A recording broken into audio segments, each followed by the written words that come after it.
Students, आज की video में हम स्टडी करेंगे कंपाउंड्स ऑफ जीनॉन। जीनॉन के यौगिकों का अध्ययन करेंगे।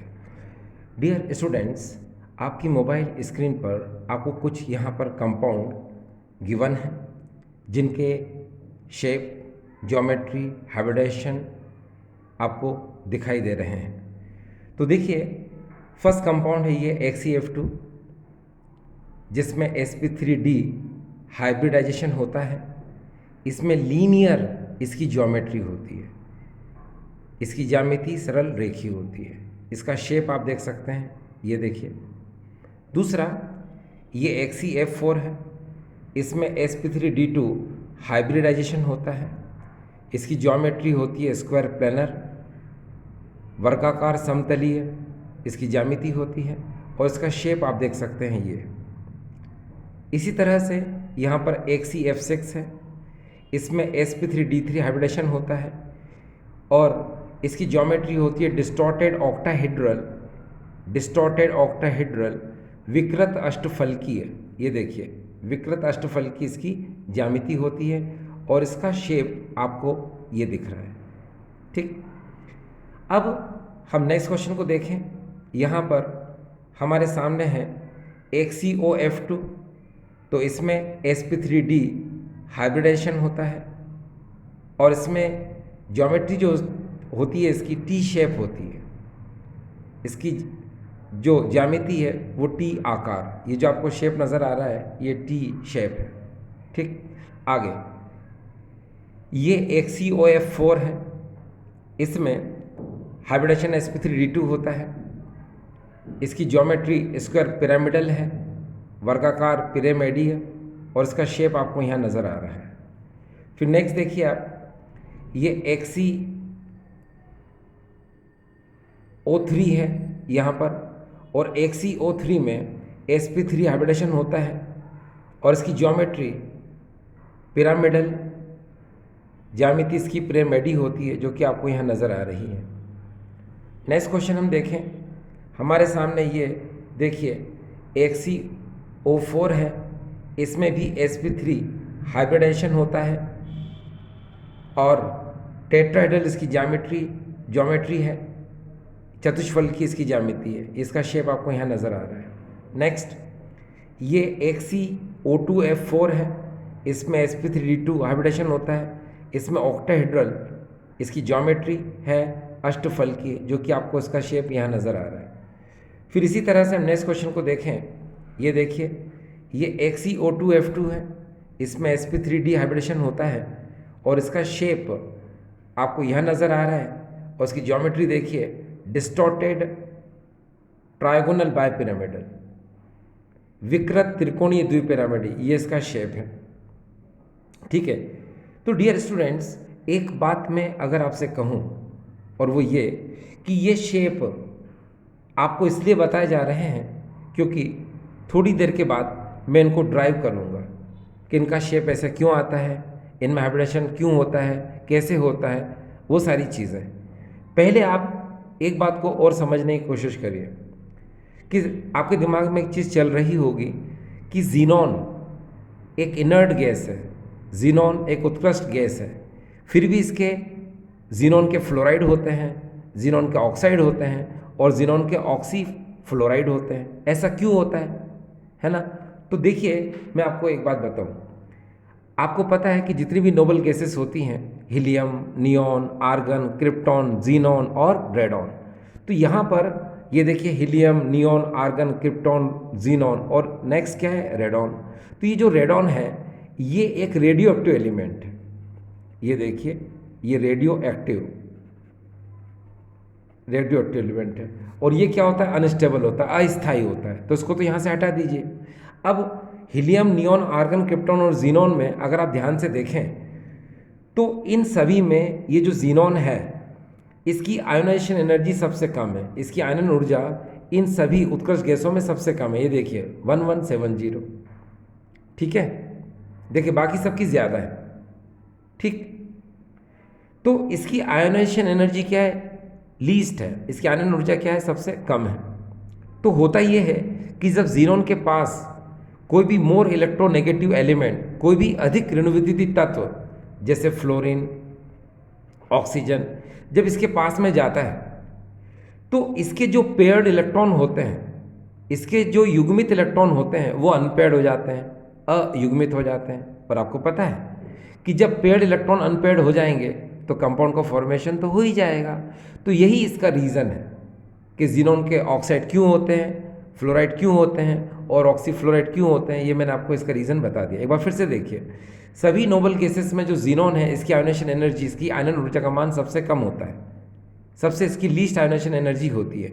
और जब इस ज़ीनोन के पास कोई भी more electronegative atom like fluorine, oxygen जब इसको अप्रोच करता है, इसके पास में जाता है, तो इस ज़ीनोन के जो पेयर्ड इलेक्ट्रॉन हैं उनको अनपेयर्ड कर देता है, इनके जो युग्मित इलेक्ट्रॉन हैं उनको अयुग्मित कर देता है, जिसकी वजह से इनके यौगिकों का, इनके कंपाउंड का फॉर्मेशन हो जाता है। ठीक है, और यही डियर वजह थी क्या कि इनके कंपाउंड मैंने आपको बता दिए। ठीक है ना। ये सारे के सारे जो कंपाउंड्स हैं अभी आपको इसलिए बताए हैं कि आप खुद भी इनके स्ट्रक्चर को बनाना सीख जाएं। ठीक है, अब मैं आपको वन बाय वन इनको ये सारा एक्सप्लेन करके बताता हूँ क्या कि ये शेप क्यों आता है ना, इसकी ज्योमेट्री ये ऐसी क्यों है, इसमें हाइब्रिडेशन ऐसा क्यों है। तो चलिए अब हम शुरुआत करते हैं, इनको जानने की कोशिश करते हैं। ठीक डियर, चलिए तो सबसे पहले हम इसकी बात करते हैं। ये देखिए, हम ले रहे हैं यहाँ पर कंपाउंड्स ऑफ ज़ीनोन, और कंपाउंड्स ऑफ ज़ीनोन में सबसे पहले हम कंपाउंड ले रहे हैं यहाँ पर। ये देखिए, सबसे पहले जो ले रहा हूँ मैं वो है HCF2। ये देखिए, ये मैंने ले लिया। आपको पता है किसी भी कंपाउंड के स्टार्टिंग में जो एटम होता है उसे हम चूज़ करते हैं हाइब्रिडेशन के लिए। तो देखिए यहाँ HCF4 में हम Hc को चूज़ करेंगे हाइब्रिडेशन के लिए। तो ये देखिए Hc मैंने लिखा। Hc का एटॉमिक नंबर आपको पता है कितना होता है डियर, 54। तो 54 को अकॉर्डिंग टू बोरबरी लॉ हम कैसे लिख सकते हैं, ये देखिए, ये 2, 8, 18, 18 एंड दैट इज़ 8। ये मैंने इस तरह से लिख लिया। अब यहाँ पर that is n equal to 1, ये n equal to 2, n equal to 3, n equal to 4 और लास्ट में आएगा n इक्वल टू 5। आपको पता है यहाँ पर 5 है, तो यहाँ पर जो सबशेल होंगे, उपकोश होंगे, वो भी 5 ही होंगे, S, P, D, F और G। लेकिन आपको पता है जो हाइब्रिडेशन होता है वो सिर्फ D तक होता है, SP D तक, तो हम SP D ही लेंगे। अब देखिए ऊपर यहाँ पर 5 था तो मैंने यहाँ 5 लिखा, यहाँ पर भी मैंने 5 लिखा और इसके आगे भी मैंने 5 लिखा। अब इलेक्ट्रॉन 8 थे तो S में कितने आ जाएंगे डियर, ये 2, और अब 8 में से 2 गए, कितने बचे, 6, तो P के आगे मैंने कितने लिख दिया, 6। तो आप ध्यान से देख सकते हैं कि हमको कॉन्फ़िगरेशन में क्या मिला, 5s2, 5p6, ये हमको मिल गया। ठीक है, तो अब हम यहीं से शुरुआत करें, क्योंकि आपको ये तो पता ही होगा किसी भी एटम के जो आउटर मोस्ट शेल के इलेक्ट्रॉन होते हैं वही केमिकल बॉन्ड फॉर्मेशन में पार्टिसिपेट करते हैं। किसी भी परमाणु के जो बाहरी कोश के इलेक्ट्रॉन होते हैं वही बंद बनाने में भाग लेते हैं। तो अब हम इसको लिख सकते हैं। देखिए कैसे, सबसे पहले हम लिखेंगे यहाँ पर ज़ीनोन, ये हमने लिख लिया। ठीक है, और कॉन्फ़िगरेशन अब हम करेंगे 5s2 5p6 से, ऐसे करेंगे। ये देखिए डियर स्टूडेंट, आपको पता होगा कि हाइब्रिडाइजेशन में 3 स्टेट होती हैं। पहली होती है ग्राउंड स्टेट, दूसरी होती है एक्साइटेड स्टेट, और थर्ड होती है हाइब्रिडाइज स्टेट। ठीक है, तो देखिए सबसे पहले मैं यहाँ पर लिखूँगा ग्राउंड स्टेट। ये देखिए, ये मैंने लिखा ग्राउंड स्टेट। ठीक, सेकंड में लिखूँगा यहाँ पर एक्साइटेड स्टेट, थर्ड में लिखूँगा यहाँ पर हाइब्रिडाइज स्टेट। इसको हम कहते हैं सामान्य अवस्था, उत्तेजित अवस्था, संक्रित अवस्था। एक बार फिर से देखिए, ग्राउंड स्टेट सामान्य अवस्था, एक्साइटेड स्टेट उत्तेजित अवस्था, हाइब्रिडाइज स्टेट संक्रित अवस्था। अब ये जो ग्राउंड स्टेट है, ये जो ग्राउंड स्टेट आपको जो नज़र आ रही है, जो भी आपने यहाँ देखा उसी को आपको लिखना है। कैसे, ये देखिए 5s में आप यहाँ पर ये 2 इलेक्ट्रॉन इस तरह से भर दो। फिर ये 5p है, 5p में ये जो 6 इलेक्ट्रॉन है इसको अकॉर्डिंग टू हुंड्स रूल पहले सिंगल सिंगल फिर बाद में पेयर्ड कर दो। इस तरह से आप कर दो, कर दिया। और 5d आप देख सकते हैं 5D में ये बिल्कुल खाली था, यहाँ पर कुछ भी इलेक्ट्रॉन नहीं, जीरो, तो 5D को आपने ऐसे लिख दो, ठीक है, जीरो में कुछ नहीं है तो 5D को आप ब्लैंक छोड़ दो इस तरह से, ठीक डियर। अब आपको यहाँ पर एक बात का ध्यान रखना है, मैं आपको बताने की कोशिश करूँ, ये जो आपको देख रहे हैं ये ग्राउंड स्टेट है, ठीक है, आपने 5s2 5p6 5d0 ये कर लिया है आपने। अब आप मेन कंपाउंड पर ध्यान देंगे। मेन कंपाउंड आपका कहाँ है, ये देखिए XeF2 ये है। तो आप यहाँ पर एक बात का ध्यान रखना कि इस जीनोन से जितने फ्लोरीन अटैच्ड होते हैं हम उतने ही अनपेयर्ड इलेक्ट्रॉन करेंगे एक्साइटेड स्टेट में। फिर से सुनो, इस XeF2 में जितने फ्लोरीन हैं, कितने फ्लोरीन है 2, तो हम एक्साइटेड स्टेट में क्या करेंगे 2 अनपेयर्ड इलेक्ट्रॉन करेंगे। उत्तेजित अवस्था में हम 2 अयुग्मित इलेक्ट्रॉन करेंगे, ठीक है। तो अब आप क्या करेंगे, आपको पता है कि ये पेयर्ड है, इस में से एक इलेक्ट्रॉन को अगर मैं ऊपर भेज दूं तो एक्साइटेड स्टेट में कितने हो जाएंगे 2 इलेक्ट्रॉन हो जाएंगे, ठीक है डियर। तो देखिए इसको तो मैंने ऐसा कैसे लिख लिया 2, और यहाँ पर ये जो थे इसको भी मैंने ऐसा कैसे लिखा 2, और यहाँ पर भी 2, मगर यहाँ पर सिंगल बचेगा, क्यों, क्योंकि यहाँ का एक इलेक्ट्रॉन कहाँ चला गया, डी में, ये एक्साइटेड स्टेट में गया, उत्तेजित अवस्था में गया, ये देखिए यहाँ पर, ठीक है। अब क्या होगा, अब आपको पता होगा कि हाइब्रिडाइज्ड स्टेट आपको करना है तो वो तभी होती है जब इन ऑर्बिटल की एनर्जी सेम हो, इन कक्षों की ऊर्जा क्या हो, समान हो। अभी इनकी एनर्जी सेम नहीं है, क्यों, क्योंकि इसमें 2 इलेक्ट्रॉन है, इसमें 2 है, इसमें 2 है, मगर यहाँ सिंगल सिंगल है। तो आप क्या करोगे, इसको डॉटेड एरो से आप सपोज इलेक्ट्रॉन फिलअप करोगे, है ना, डॉटेड एरो से आप इसमें सपोज इलेक्ट्रॉन फिलअप करोगे। आपने वेस्पर थ्योरी में पढ़ा होगा, जस्ट लाइक दिस, ये वेस्पर थ्योरी के तो एग्जाम्पल है। तो आप ये देखिए आपने डॉटेड कर दिया एक, यहाँ पर भी आप डॉटेड कर दीजिए लाइक दिस, ये डॉटेड कर दिया आपने, ये देखिए डॉटेड कर दिया। अब इसमें देखिए आपको पता है ये 5s का ऑर्बिटल है, ये 5p का है और ये 5d का है। तो हाइब्रिडेशन करिए जरा, कौन सा आया, s, p3d, क्योंकि एक तो इसमें s का ऑर्बिटल है, p के 3 हैं और d का 1 है। तो यहाँ पर देखिए ये हाइब्रिडाइज स्टेट यानी संकरित अवस्था जो है वो इस तरह से होगी, ये देखिए ये 2 ऐसे कैसे आएंगे, ये भी 2 ऐसे कैसे आएंगे, ये भी 2 ऐसे कैसे आएंगे, फिर 1 and 1 और फिर डॉटेड लाइक दिस, ये। तो हाइब्रिडेशन कौन सा है डियर इसमें, sp3d, ये आ गया। अब आपको पता है sp3d में इसकी ज्योमेट्री क्या होती है, शेप क्या होता है, ये तो आपको प्रीवियस वीडियो में बताया गया था। तो देखिए sp3d में इसका शेप हम बना रहे हैं, ये देखिए, इससे यहाँ से आपको अच्छे से दिखेगा, आप इसको ऐसे कर लीजिए, ऐसे कर लो, ठीक है। इसके मिडिल में आप यहाँ जीनॉन लिख दो, फिर आप इसको इस तरह से ऐसे कर लीजिए, कर लिया। फिर ऊपर से स्ट्रेट लाइन आएगी जो कि परपेंडिकुलर होती है, ऐसे कर लिया आपने।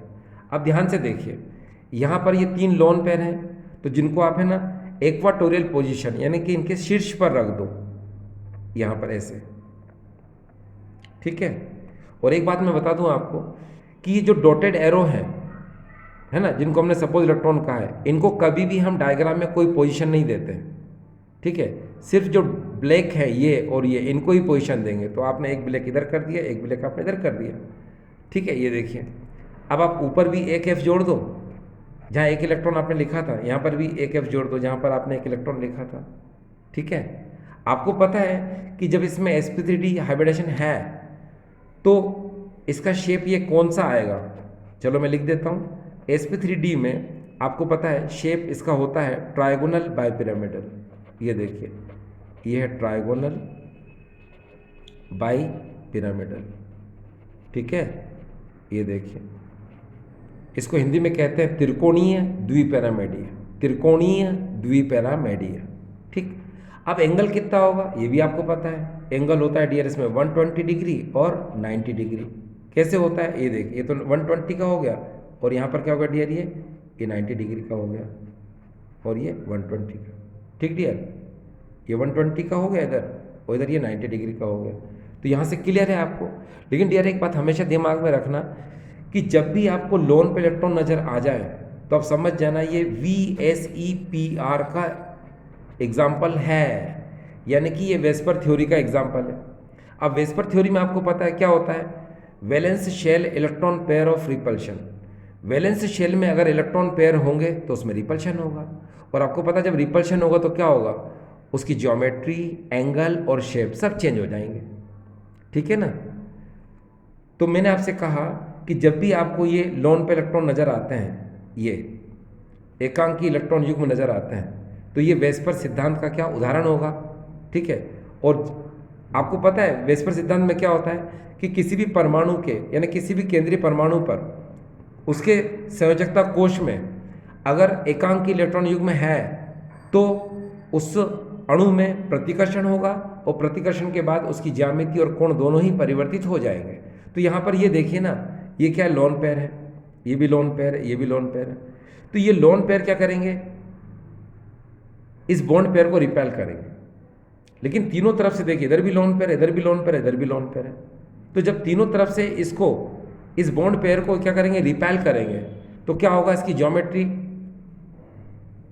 180 डिग्री के एंगल पर आकर रुक जाएगी, और इसकी ज्योमेट्री बाद में बनेगी क्या, लीनियर। तो देखिए पहले आप इसका ऑर्डर देखिए, आपको पता होगा वेस्पर थ्योरी के अकॉर्डिंग लोन पेयर में ज़्यादा रिपल्शन होता है, प्रतिकर्षण ज़्यादा होता है। फिर लोन पेयर बॉन्ड पेयर में होता है कम, और सबसे कम होता है डियर क्या, बॉन्ड पेयर में। ये तो पता ही होगा आपको। देखो लोन पेयर में ज़्यादा प्रतिकर्षण होता है, रिपल्शन, और लोन पेयर बॉन्ड पेयर में कम होता है, और सबसे कम होता है बॉन्ड पेयर में, ठीक डियर। अब देखो यहाँ पर क्या होगा कि आप जब भी इसका सेकेंड ज्योमेट्री लिखेंगे तो उससे पहले आपको लिखना पड़ेगा आफ्टर रिपल्शन, ये जरूर लिखना, आफ्टर रिपल्शन। इसका मतलब होता है प्रतिकर्षण के बाद। अब प्रतिकर्षण, क्योंकि लोन पेयर क्या करेंगे, ये लोन पेयर इस बॉन्ड पेयर को रिपेल करेंगे तो क्या होगा भाई, ज्योमेट्री एंगल तो चेंज होगा। तो देखना इसकी ज्योमेट्री चेंज हो जाएगी, एंगल भी चेंज हो जाएगा। ये देखिए अब इसका इस तरह से शेप बनता है जीनॉन, और यहाँ पर लिख दो एफ, यहाँ पर लिख दो एफ। अब देखिए कौन सा शेप है डियर, लीनियर। ये देखिए इसका लीनियर शेप आ गया, हिंदी में से कहते हैं सरल रेखीय, ठीक है। और एंगल कितना हो गया डियर इसका, 180। तो आपने क्या देखा, आपने देखा कि इसकी ज्योमेट्री भी चेंज हो गई और एंगल भी इसका चेंज हो गया, ठीक डियर स्टूडेंट्स, यस। अब देखिए क्या होता है, ये मैंने आपको फर्स्ट एग्जाम्पल समझाया, अब हम सेकंड एग्जाम्पल को समझने की कोशिश करते हैं, ठीक है। चलो अब हम सेकंड एग्जाम्पल लेते हैं, यहाँ पर देखो, और वो एग्जाम्पल ले रहे हैं डियर यहाँ पर, ये देखिए ये है XeO F2। हम इस एग्जाम्पल को अब हम एक्सप्लेन करेंगे। तो पहले मैं आपको एक बात बताने की कोशिश करूं, आप पॉइंट को दिमाग में रखिएगा कि जीनोन के साथ जितने फ्लोरीन होते हैं हम उतने ही अनपेयर्ड इलेक्ट्रॉन करते हैं। जीनोन के साथ जितने फ्लोरीन होते हैं उतने ही हम अयुग्मित इलेक्ट्रॉन करते हैं। लेकिन अगर जीनोन के साथ ऑक्सीजन है तो आपको कुछ नहीं करना है, आपको कुछ भी नहीं करना है, जितने फ्लोरीन है उतने ही आपको अनपेयर्ड इलेक्ट्रॉन करना है, ठीक है। तो जब आप ऐसा करेंगे तो क्या होगा, आप देखिए ऑक्सीजन को आप नेग्लेक्ट कर दो, नगण्य मान लो, तो फ्लोरीन कितने इसमें 2। तो जब फ्लोरीन 2 है तो इसमें अनपेयर्ड इलेक्ट्रॉन कितने करेंगे आप, एक्साइड स्टेट में 2 करेंगे। तो हाइब्रिडेशन क्या होगा इसका, अरे भाई हाइब्रिडेशन इसका ऐसे ही आएगा ना, ये देखो आप खुद देखिए यहाँ पर इसमें XeF2 था, ठीक है। आपको पता है ग्राउंड स्टेट में आपने ऐसे किया, फिर आपको पता है फ्लोरीन 2 है तो आप इस पेड़ को अनपेयर्ड करेंगे तो एक ऊपर एक नीचे, फिर सपोज इलेक्ट्रॉन भरेंगे तो sp3d हाइब्रिडेशन होगा, और sp3d हाइब्रिडेशन होने पर इसकी ज्योमेट्री कैसे बनेगी, ऐसे बनेगी ना। तो बिल्कुल सेम, तो सब कुछ ऐसा कैसे ही रहेगा। तो चलो शुरू करते हैं। तो अब आपको बिल्कुल क्लियर हो गया, XeO F2 अगर होता है तो आपको ऑक्सीजन पर ध्यान नहीं देना है, ठीक है। जितने फ्लोरीन है उतने ही आपको अनपेयर्ड इलेक्ट्रॉन करना है और हाइब्रिडेशन आपको करना है। तो अब क्या होगा, वहाँ से हाइब्रिडेशन तो समझ में आ गया आपको। अब मैं इसका शेप समझा देता हूँ, आप ऐसे करिए, देखिए हम पहले कर चुके हैं तो अब आपको दिक्कत नहीं आएगी।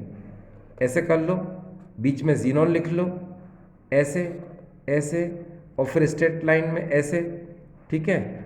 आपने अभी थोड़ी देर पहले यही शेप बनाया था डियर, इसलिए आपको प्रॉब्लम नहीं होनी चाहिए। ये देखिए ऐसे बनाया था ना, तो बस वैसे ही बनेगा। अब क्या करेंगे, लेकिन इसके अंदर ऑक्सीजन भी है, तो आप क्या करोगे, उसको इस तरह से डबल बॉन्ड से क्या करोगे, उसको लिंक कर दोगे। ये देखिए लिंक कर दिया। तो अब आपको पता था कि पहले इसकी ज्योमेट्री क्या है, तो पहले इसका हाइब्रिडेशन sp3d था बिल्कुल पहले की तरह, और ज्योमेट्री क्या थी इसकी ज्योमेट्री वही ट्रायगोनल बाइपिरामिडल। चलो लिख देता हूँ मैं, ये ट्रायगोनल बाइपिरामिडल, बाइपिरामिडल, ठीक है, ये मिडल है, ये बाइपिरामिडल, ठीक, त्रिकोणीय द्विपिरामिड ये। और एंगल आपको पता है कितना है इसमें, 120 एंड 90 ये। लेकिन मैंने आपको क्या बताया, आफ्टर रिपल्शन, क्योंकि लोन पेयर है तो लोन पेयर बॉन्ड पेयर को क्या करेगा, रिपल करेगा। तो यहाँ लिख देता हूँ मैं आफ्टर रिपल्शन, ये आफ्टर रिपल्शन यानी प्रतिकर्षण के बाद। तो आफ्टर रिपल्शन मालूम इसका शेप कौन सा होगा, इस शेप को जरा ध्यान से देखिए, ये आपको नजर आ रहा है ऐसे, ऐसे में देखिए कौन सा शेप नजर आ रहा है आपको, टी शेप, ये वाला शेप नजर आ रहा है आपको, ध्यान से देखो, ये स्टेट में यानी ये हो गया, यहाँ पर जीनोन मान लो और इसे डबल बॉन्ड से ऑक्सीजन जुड़ा हुआ है, तो शेप कौन सा हो गया, टी शेप। तो आपको आइडिया लग गया इसका शेप कौन सा हो गया, टी शेप। तो आप यहाँ पर लिख सकते हैं टी शेप, हिंदी में कहेंगे तो उसको कहेंगे टी आकार। तो डियर देखिए ये आपको बिल्कुल क्लियर हो गया, ठीक है। इसका मैं थर्ड पॉइंट आपको और समझा देता हूँ। थर्ड पॉइंट भी आप देखिए, थर्ड पॉइंट क्या है, मान लो अगर जीनोन के साथ केवल ऑक्सीजन हो, बिल्कुल इस तरह से, ये देखिए, है ना, तो आपको क्या करना है, मैंने आपसे क्या कहा था, मैंने आपसे कहा था कि जीनोन के साथ अगर फ्लोरीन है तो ही आपको अनपेयर्ड इलेक्ट्रॉन करना है एक्साइटेड स्टेट में। फिर से सुनो, जीनोन के साथ अगर फ्लोरीन है तो ही आपको एक्साइटेड स्टेट में अनपेयर्ड इलेक्ट्रॉन करना है, यानी उत्तेजित अवस्था में अयुग्मित इलेक्ट्रॉन करना है। फिर सपोज इलेक्ट्रॉन भरकर और उसका हाइब्रिडेशन आपको कराना है। लेकिन अगर जीनोन के साथ ऑक्सीजन है तो उसको आपको नेग्लेक्ट करना है, यानी कि अनपेयर्ड इलेक्ट्रॉन आपको नहीं करना है, ठीक है। इसमें भी आपने इस एग्जाम्पल में देखा होगा, ये देखिए कि जीनोन के साथ ऑक्सीजन के अलावा फ्लोरीन है, तो हमने इस ऑक्सीजन को नेग्लेक्ट किया, जितने फ्लोरीन थे हमने उतने ही अनपेयर्ड इलेक्ट्रॉन किए थे और हाइब्रिडेशन किया था, इसलिए इसका हाइब्रिडेशन sp3d आया। क्योंकि आपको पता है एक CF2 का हाइब्रिडेशन sp3d, तो इसका भी क्या आएगा, sp3d आएगा। अब हम जो नेक्स्ट क्वेश्चन देख रहे हैं आपके लिए, एक CO3 है ये, इसमें आप जरा ध्यान से देखिए कि यहाँ पर कोई फ्लोरीन नहीं है। तो जब फ्लोरीन नहीं है तो आप क्या करोगे, इसके अनपेयर्ड इलेक्ट्रॉनों को, इस माफ करना, इसके पेयर्ड इलेक्ट्रॉनों को अनपेयर्ड नहीं करेंगे आप, ठीक है। इसमें डायरेक्ट हाइब्रिडेशन कराएंगे क्योंकि इसमें एक्साइटेड स्टेट नहीं होती है, इसमें उत्तेजित अवस्था नहीं होती है। चलो देखो मैं बताता हूँ कैसे। आपको पता है एक सी, इसका एटॉमिक नंबर कितना होता है, 54। 54 को आप कैसे लिखेंगे, ये न्यूक्लियस बनाया आपने, ये 2 8 18 18 एंड दैट इज अ 8, ये कर दिया आपने। आपको पता है ये n=1 है, ये 2 है, ये 3 है, ये 4 है और यहाँ पर ये 5 है, ठीक है। अब अगर ये 5 है तो इसमें हाइब्रिडेशन कौन शो करता है, जो आउटर मोस्ट शेल के इलेक्ट्रॉन होते हैं। अब बिकॉज यहाँ 5 है तो हम क्या लिखेंगे, sp,d,f और g, और हाइब्रिडेशन आपको पता है सिर्फ d तक होता है, इसलिए f और g को हम नहीं लेंगे। ऊपर 5 है तो यहाँ लिख लो 5 5 5, लिख लिया। इलेक्ट्रॉन कितने 8 हैं, तो s में पहले 2 कर दो और p में 6 कर दो और d में 0 कर दो, क्योंकि हाइब्रिडेशन में हम सिर्फ इतना ही लेंगे, ठीक डियर। अब देखना क्या होगा, सबसे पहले हम लिखेंगे ग्राउंड स्टेट, ये ग्राउंड स्टेट। तो ग्राउंड स्टेट में क्या होता है, यहाँ जो हमने देखा वही बिल्कुल सेम ऐसा कैसा लिखना है आपको, तो लिख लो ये 5s, आपको पता है अकॉर्डिंग टू हुंस रूल चलाना है आपको, तो ये 2 लिख दिया आपने। फिर 5p, p में आपको पता है कितने इलेक्ट्रॉन उधर देखिए 6, तो देखिए 1 2 3 4 5 एंड दैट इज अ 6। और 5d उसको भी लिख लो, लेकिन ये खाली ही रहेगा, ये खाली।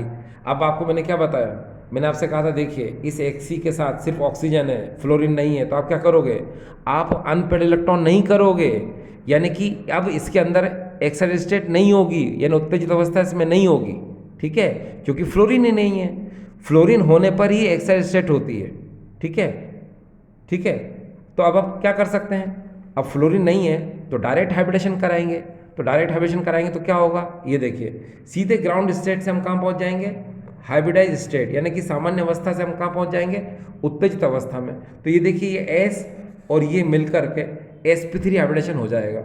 चलो करो, ये देखिए हम sp3 कर देते हैं, ये देखिए 1 2 1 2 1 2 1 2 और हाइब्रिडेशन क्या हो गया डियर sp3। ये देखिए अब संकरण जब इसमें sp3 हो गया है तो इसका स्ट्रक्चर डियर आपको पता है कि इसका स्ट्रक्चर कैसे बनता है, इसका शेप स्ट्रक्चर सब आपको पता है। sp3 में ज्योमेट्री होती है टेट्राहेड्रल। ये देखिए ये लिख देता हूँ मैं टेट्राहेड्रल यानी कि चतुष्फलकीय। ठीक, दूसरी बात ये है कि एंगल होता है इसके अंदर 109 डिग्री 28 मिनट का, ये भी आपको पता है। ठीक है, एक बात और सुनिए कि इसका शेप कैसे बनाएंगे, चलो बता देता हूँ मैं आपको। आप इसका शेप ऐसे बनाएंगे, देखिए टेट्राहेड्रल बना लीजिए जल्दी से। तो कैसे, that is a 1, number 2, number 3 and number 4, ऐसे कर लीजिए। कर लिया, बीच में जीनोन लिख दो, लिख दिया। अब देखिए कितने आपको इलेक्ट्रॉन नजर आ रहे हैं, 2 2 2 2, तो हर जगह लिख दीजिए 2 2 2 एंड दैट इज अ 2, लिख दिया। अब आपको पता है कि Hc के साथ ऑक्सीजन कितने, 3। Oxygen always attach by the double bond, oxygen हमेशा जो है डबल बॉन्ड से जुड़ता है, यानी कि 2 इलेक्ट्रॉन से जुड़ता है। तो आप ऐसे कर दो, डबल बॉन्ड और डबल बॉन्ड, ऐसे कर दो, तो ये शेप हो गया। अब इसके बदले आप जो इसका एक्चुअल शेप देखेंगे कैसा, वो भी बना सकते हैं आप OR करके, अगर आपको ये पसंद नहीं है तो वो शेप ऐसे बना सकते हैं आप। देखिए आप ऐसे कर लो, इसके लोन पेयर को आप ऐसे लिख दो इस तरह से, बीच में Xc लिख दो और यहाँ पर double bond oxygen and double bond oxygen कर दो। ये देखो ये शेप हो गया इसका। अब आपको पता है यहाँ लोन पेयर है और यहाँ पर क्या डियर, बॉन्ड पेयर, तो इसमें क्या होगा, रिपल्शन होगा। ठीक है, रिपल्शन होने के बाद में क्या होगा, इसका शेप चेंज हो जाएगा। तो फिर आपको यहाँ पर लिखना पड़ेगा आफ्टर रिपल्शन। अब आफ्टर रिपल्शन के केस में क्या होगा आपको पता है, मैंने आपको कहा था कि जब sp3 हाइब्रिडेशन हो, ठीक है, और टेट्राहेड्रल ज्योमेट्री है और एक लोन पेयर हो, तो उसका शेप क्या होगा डियर, पिरामिडल शेप होगा। तो उसका शेप कौन सा होगा, पिरामिडल, ये पिरामिडल। ठीक है, यानी पिरामिडीय संरचना होगी। कौन सी होगी डियर इसकी संरचना, पिरामिडीय। ये पिरामिडी मैंने लिख दिया। एक बार फिर से सुनो, मैंने आपसे कहा कि मान लो अगर sp3 हाइब्रिडेशन है तो उसमें ज्योमेट्री क्या होती है उसकी, टेट्राहेड्रल चतुष्फलकी होती है। अगर वहाँ पर एक लोन पेयर है तो पिरामिडल ज्योमेट्री हो जाएगी उसकी, यानी पिरामिडी। और अगर मान लो यहाँ पर 2 लोन पेयर होता तो उसकी ज्योमेट्री क्या होती, V शेप हो जाती। ठीक है, ये थोड़ा ध्यान में रखना। अगर मान लो इस क्वेश्चन को थोड़ा सा मैं चेंज कर दूँ, अभी डियर यहाँ क्वेश्चन क्या है, XeO3 है।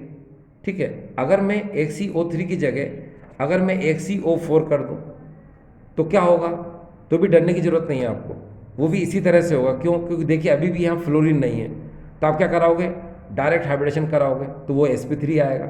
sp3 आएगा मतलब शेप क्या आएगा इसका, ऐसे ही बनेगा ना। अब लेकिन ऑक्सीजन यहाँ कितने हो गए, 4 हो गए, तो अब आप यहाँ पर इसको भी आप डबल बॉन्ड से लिंक कर दोगे, ऐसे करोगे ना, ये देखिए ऐसे लिंक कर दो।